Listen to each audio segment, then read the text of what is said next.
Hi everybody, Dan Illman, Gino Buccola, taking a look at the DRF race of the day for Sunday, September the 1st. Let's throw up the field for race number 12 at Saratoga. It's the Grade 1 Jockey Club Gold Cup, a race with a ton of history behind it. $1 million is the purse, solid field of 7. Arthur's Ride was sensational last time out, a breakthrough performance dominating a very good field in the Grade 1 Whitney, and Bill Mott going to wheel him right back, showing a lot of confidence. Yeah, you have two of the now horses in the classic division right now with Arthur's Ride to the outside and Tapit Trice, who was really impressive in his 4-year-old debut that continued to get pushed back. He was a horse who was third in the Travers and third in the Belmont as a 3-year-old. So sky's the limit for him in the next part of 2024. I think inside and outside are horses who are very proven in the division. Then others like Bright Future, who was a Grade 1 winner last year. Pyrenees, who's had a really solid season.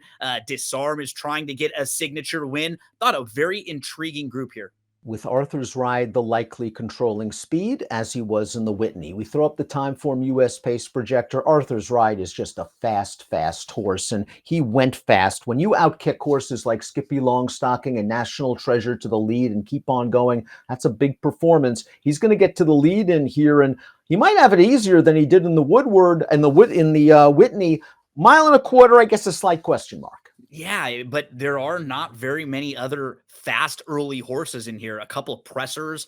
Pyrenees has shown some speed before, but he doesn't feel like he's the type of horse who's as quick as Arthur's Ride. And Kuchar is another who has some tactical speed. But yeah, Arthur's Ride should have every opportunity from the outside. I think it'll just come down to after big race and big race, does he have another one in him? A lot of times you throw up huge efforts like that and you can only have one way to go, and that's backwards a little bit when you regress.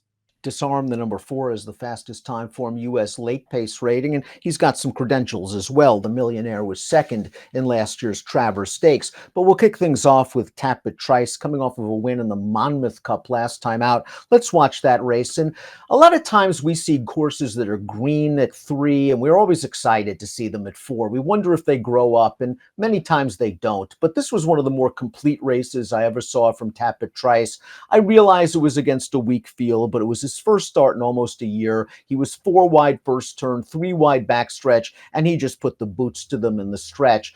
He was a good horse last year at 3. He had trouble in the Belmont, a race where he was 5 wide, 5/8 of a mile from home and still ran third. The Travers, he missed the break, 4 wide all the way around the track. He still finished third. But in those races, he seemed to lose focus at points of the race, had to be urged along. He was traveling sweetly last time throughout. Yeah, and I think because of maybe some of the small issues he had at 3, I feel like he became an underrated horse. Yeah. Like we sort of started talking about him as a horse that doesn't win races or is like always going to be getting in trouble. He's really not that. He's won half of his career starts. And I was so impressed by that race that we just watched because you pointed out a few key factors. He showed more tactical speed. He was just really comfortable. He seemed more push button, like he just responded with whatever was being asked by Irad Ortiz Jr. that day. I love seeing him just have a little more positional speed. So, you start going through his overall body of work. He does not have many bad races. He didn't run all that well in the Derby, and it really even wasn't that bad when he finished 7th that day. And then in the Haskell, in a race that didn't shape up for him. Everything else has been really, really good. He absolutely could be a legitimate Breeders' Cup Classic type horse if he shows up with another big effort on Saturday or Sunday with the race of the day. Trainer Rudy Rodriguez taking a chance with the number 2 Kuchar. This horse was the pace setter in the Suburban, going 1.25 miles. He didn't stay that day. And in the Monmouth Cup, he was just no match for Tapit Trice and Highland Falls, 2 horses that he'll have to face again. He's a likable horse. I just wonder if he's a Grade 1 caliber Saratoga Sunday afternoon type animal. Yeah, and if you're just playing it like that simply, he has the lowest buyer top of any of the horses in this field. So he's shown us that his ceiling is just not as high as anyone else in here. Maybe he can hit the board because he's sitting third in here. And there's not a lot of other speed. And if Arthur's Ride outruns them and he can kind of just keep going, and that would be great for them. I'm sure they would love to hit the board in a race like the Jockey Club. Bright Future is a confounding horse to me. He won the Jockey Club Gold Cup last year. His Breeders' Cup Classic, one of the best 6th-place finishes you'll ever see in Breeders' Cup Classic history. The pace held up in that race. He has no speed. He fell far behind. He was running and galloped out best of all. He missed a lot of time. His Salvatore Mile was perplexing to me because on paper he was the best horse. The mile was likely too short, and he looked beaten at the 5/16. And then he re-rallied along the rail and established his class. The Whitney was a disaster. Todd's putting blinkers on, and that worked with Tapit Trice. It's going to sound like I don't like him with some of these things that I say, but I actually do a little bit. My knock on him is really, I don't know who he's beat. When you go through the horses that he's defeated, like Proxy might be the best horse that he beat, who came back and ran third in the Breeders' Cup. But I don't know if we're using Proxy as like a measuring stick, how good we would say. So I'm concerned with how good the company he's kept. If you're just looking at speed figures, though, and if you're just looking at the pattern of races, and if you can just be forgiving because he doesn't like an off track, he was running on a muddy sealed track. He actually was a shorter price than Arthur's Ride in that race last time out, which is kind of remarkable to think. And because of that one race, he's going to be a way bigger price in here than Arthur's Ride. So from a pure value standpoint, I think I have to use him in some of the multi-race exotics with the blinkers coming on, third start of the form cycle. You eliminate that muddy track and the 1.5 mile race, and everything else is good. Even that Breeders' Cup when he ran 6th. So I kind of talked myself into him being a real intriguing value horse in here. I think you make some excellent points, especially the fact that he might not have cared for the muddy track last time out in the Whitney. And if you draw a line through that and you say, well, okay, the Salvatore Mile might not have been the most visually impressive race in the world, but it was also his first start in 7 months at a distance that was shorter than his best, and he still classed up and got it done. At these longer distances, he's run fast races. And you're right, his price will be a lot better because of that last running line. The 4 is Disarm, and he ran very well as a 3-year-old. He was 4th in the Derby. He was 2nd in the Travers, and unfortunately had an issue after the Travers, and he missed a lot of time. He came back at Churchill Downs, and he wore bar shoes in his first 2 starts, which is usually never a good sign. Steve took the bar shoes off for the Whitney. He was very studdish in the paddock. You can't put that on social media, the way Disarm was behaving in the paddock, and maybe that worked against him a little bit. I thought all in all, he ran okay. He has to prove that he's the same horse now than he was as a 3-year-old, but you could also make the argument he's rounding himself back into shape, 4th start off a long layoff. Yeah, I really wanted to like him this year because coming off of last year, the way his season ended with the good effort in the Derby, the good effort in the Matt Winn, the Jim Dandy, the Travers, there were 4 straight races where he threw up triple-digit buyer speed figures. So he felt like a horse who was really finding himself last year in the middle of that 3-year-old season. And then this year, when you were thinking about horses who could be really nice older horses, he was on that short list for me. I was very excited to see him return to the races. That race on May the 18th at Churchill was such a weird race. It was a field of 4. It was like a paid workout. He was going so slow. And I think that kind of backed him up. Like that didn't really prep him well for his next race because that race wasn't really like the dynamics of what you're going to get in most other races.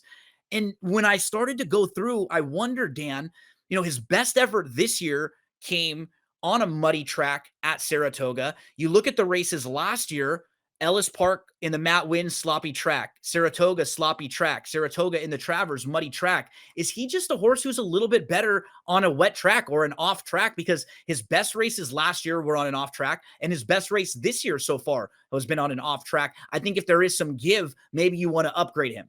Cherie DeVaux's done a very nice job with the number 5 Pyrenees, who's going to try to climb the grade 1 mountain in here. Very immature early in his career. Cherie gave him plenty of time, reeled off 4 in a row, just got beat in the Stephen Foster by a sharp horse in King's Barnes. He hasn't run that fast race yet, but as a lightly raced 4-year-old, I still think you can project improvement. We've probably seen Tapit Trice's best. We've probably seen Disarm's best. Maybe we've seen Bright Future's best. I'm not sure we've seen this horse's best. Completely agree. He's honest. He's a grade 3 winner. He's grade 1 placed. He has some speed, but he can sit off of horses. He's basically improved in each of his last 6 starts. What else can you ask for? He just gets better every time he faces tougher company, and he passed the test, and he shows us every single time he belongs with that company. But he's the only horse in here who has not raced in July or August. So you wonder, going a little bit farther than where he's used to, because he has a race at 1 mile and 3/16, but never really at 1 1/4 miles. And he hasn't had that recent race is that going to impact him late in here? Could he be a little bit tired and getting a little bit leg weary when some of these others might be a little fitter going this 1.25 miles at Saratoga late in the race? I'm still trying to figure out how good the 6 Highland Falls is. He ran just fine in the big cap, considering it was only his 5th lifetime start. The Oaklawn Handicap, hey, Skippy Longstocking ran one of his good Skippy Longstocking races, and Highland Falls ran fine for second. The blame, he won it, but that began to make me wonder because he looked beat at the 8th pole, and Cagliostro might have just found that distance a little bit too long, and Highland Falls got him. He was second in the Monmouth Cup, but he was second a long ways behind Tapit Trice, so he's starting to lose me, but he does have some fast races. Yeah, just listening to your tone and reading some of your body language, I felt exactly the same as you about this horse too, because it's like you look at his form overall and you can't really knock much of what he's done, but you still want to like him more. Like you want to see more from him in his last few. I think even though it looks pretty good, I was kind of disappointed in the big cap because at that point, he was in really good form. He went over there and it wasn't a proven group in the big cap this year. It was a really wide open group. And I thought he was okay there. And since then, he's been okay in a lot of his races, but was no match for Tapit Trice. So while I don't really have anything to point to that's awful on his resume, I just think I probably like the best way to put it is there are probably 5 other horses in here that are better than most of what he's been facing. So, is he going to be able to beat Tapit Trice, Bright Future, Disarm, Pyrenees, Arthur's Ride, all of whom are really legit horses on the same day? I just need to see him prove that. Yeah, Arthur's Ride is a deserving favorite and has the potential to be a very special horse because ever since Bill stretched him out around 2 turns, we've seen nothing but dominating performances. A 111 buyer going a second level allowance at Saratoga, and then this race in the Whitney where we talked about he made Skippy Longstocking take a seat. He made National Treasure take a seat. They're going 1 mile and an eighth, and he's going 46 and 3, 110, and he keeps on going. This is a very, very impressive performance. He handles a wet track, he handles a fast track, and most importantly, he seems to adore Saratoga. Yeah, and this was a horse who was good early on in his career too. He just had some physical issues. He had a tough time staying on the track. We saw him race a couple times, and then he was off for a while. And then he came back and he raced, and he was off for over a year, I think 13 months. He showed back up with a really good performance. Then he threw in a clunker at Churchill in the slop. Since then, he's been awesome in his last 2. And I mean, his overall body of work is really good. He's proven at Saratoga. I think that 111 buyer speed figure was the co-top dirt buyer this year, along with Fierceness and Torpedo Anna, who just hit that 111 mark last weekend in the Travers. So yeah, he's now a grade 1 winner. He's even drawn well to the outside. I guess we could ask, could he sit off horses? I don't know why in this race he would try to, but maybe if he had a slow start and someone else was out front and he had to do that, that would be a question that he still has to answer. But he's the horse to beat, no doubt about it. And he was a really cool new face to see in this classic division. I mean, if he wins right here, he's definitely going to be one of the top few horses in the Breeders' Cup Classic.